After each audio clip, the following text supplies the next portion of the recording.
Your local library costs millions to run, it charges you nothing. Here's why that business model hasn't collapsed. Public libraries operate on a feedback loop that most people never see. They are funded through tax dollars, property taxes, municipal budgets, state grants. That means they don't need to extract revenue from users to survive. But that also means their survival depends entirely on whether taxpayers believe they are worth funding. So the question becomes, what value are they actually producing? Libraries emerged in the 1800s as a response to industrial urbanization. Factory workers needed education. Wealthy industrialists realized that a literate workforce was more productive and less volatile, so they funded public reading rooms. The original insight was economic. Knowledge reduces friction in labor markets. That logic still holds, but how do you measure it? Modern libraries provide 5 core services. First, physical collections, books, media, reference materials.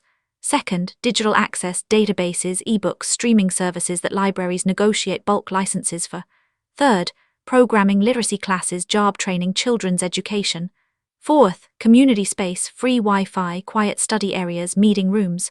Fifth, information mediation, librarians who help people navigate what they need. Here's where the economics get interesting. A single library card holder might access $500 worth of digital content annually, academic databases, ebooks, audiobooks. If that person were charged directly, they'd never buy it. But the library absorbs that cost across thousands of users. The per-person marginal cost drops to near zero. It's a pooling mechanism.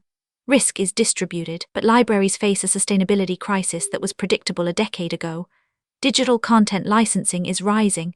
Maintenance costs climb. Meanwhile, property tax revenue fluctuates with real estate values. The 2008 recession proved this vulnerability. Thousands of libraries cut hours or closed entirely. The system works only if the public believes in its value. Once that belief erodes, the feedback loop reverses fast. Some libraries have adapted. They've become job training hubs, homeless shelters, food pantries.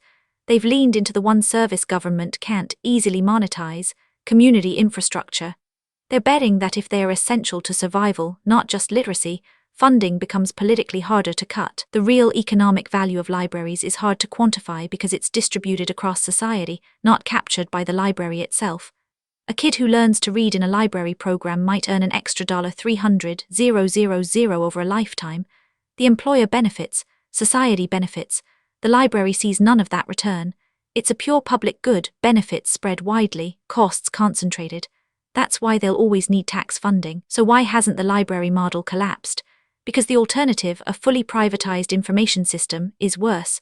Paywalls exclude the poor. Knowledge becomes scarce by design.